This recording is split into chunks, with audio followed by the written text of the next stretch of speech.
été aussi proche peut-être de rafler ce derby? Oui, je pense que sur l'ensemble du match, la victoire aurait été logique. Mais il faut savoir aussi où on mettait les pieds. C'est une bonne équipe.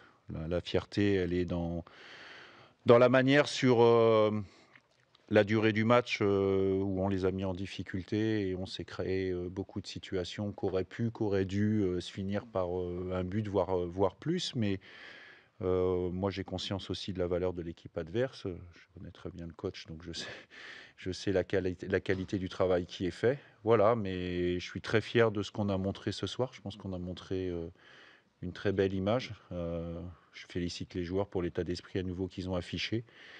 Et puis, c'est maintenant la récupération qui va compter parce que le match est terminé. On a pris un point. C'était essentiel pour nous de rester devant Grenoble.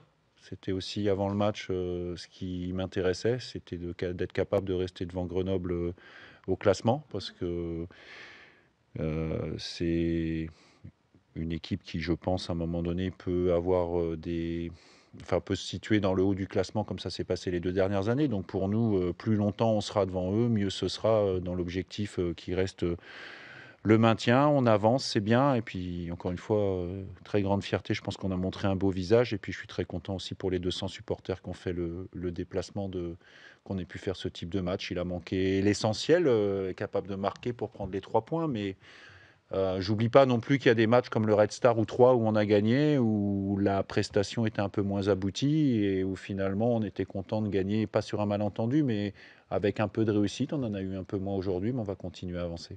Qu'est-ce qui vous a plu vraiment dans le comportement de vos joueurs ce soir? Bah, à la mi-temps, ce que je craignais à la mi-temps, d'autant que c'est une des forces de Grenoble, ils ont des meilleures deuxièmes mi-temps que des premières, et à la mi-temps, je craignais qu'on marque un petit peu le coup psychologiquement, et c'est beaucoup insisté là-dessus à la mi-temps, de dire que voilà, vous savez, un 0-0, vous êtes à 0-0 à l'extérieur, déjà, c'est une bonne chose. Et que vous ayez dominé la première mi-temps, que vous ayez été dominé, ça ne change pas grand-chose, hein. Il y a toujours 0-0, tout reste à faire. Donc, j'ai trouvé que psychologiquement, là-dessus, ils avaient été bons. Et c'est la constance de ce qu'on a réussi à faire qui m'intéressait. L'état d'esprit, quelque part, je le souligne à chaque fois parce qu'il faut l'entretenir, mais c'est vrai que je suis plus surpris je ne suis plus du tout surpris de l'état d'esprit affiché parce que ça fait maintenant plusieurs mois et plusieurs années pour certains qui sont là et je sais que je peux compter sur eux là-dessus. Sur une belle pelouse, votre équipe elle est aussi capable de montrer de belles choses par chez vous. Je ne vais pas insister parce que mais c'est bien que vous posiez la question. Oui, de toute manière, c'est plus facile pour n'importe quelle équipe de jouer au foot sur une belle pelouse plutôt que sur une pelouse pourrie. Voilà, c'est comme ça. C'est comme ça. Voilà, je ne veux pas insister. Encore une fois, parce que je ne cible en plus personne véritablement parce que je sais que notre pelouse à Annecy. Elle est aussi très ancienne et que pour la rendre bonne, c'est très très compliqué. Ça, j'ai bien conscience. Mais c'est pour toutes les équipes, c'est plus facile de jouer au foot quand on a une bonne pelouse, comme ce soir ici au stade. Un mot aussi peut-être sur les choix du soir avec la première titularisation de Trévis, Julien qui a été utilisé en charnière centrale.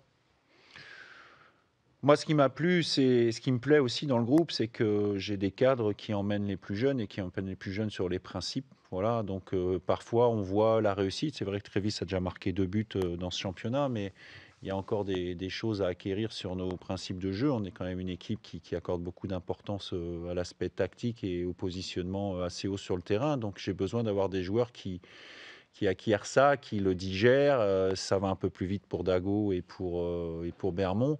Je pense que Karim Cissé va venir petit à petit. Il y a d'autres encore comme les Mina qui vont venir aussi petit à petit. Donc moi, c'était important aussi dans cette semaine à 3 matchs parce qu'on rejoue quand même vendredi. Ça va arriver très très vite. De pouvoir compter sur un peu tout le monde et notamment Julien Quadio. Mais bon, là, c'était un peu plus aussi par obligation. Même si je pense que je l'aurais fait débuter quand même, mais par obligation, parce qu'on a Drouin qui était blessé, qui ne pouvait pas tenir son poste ce soir.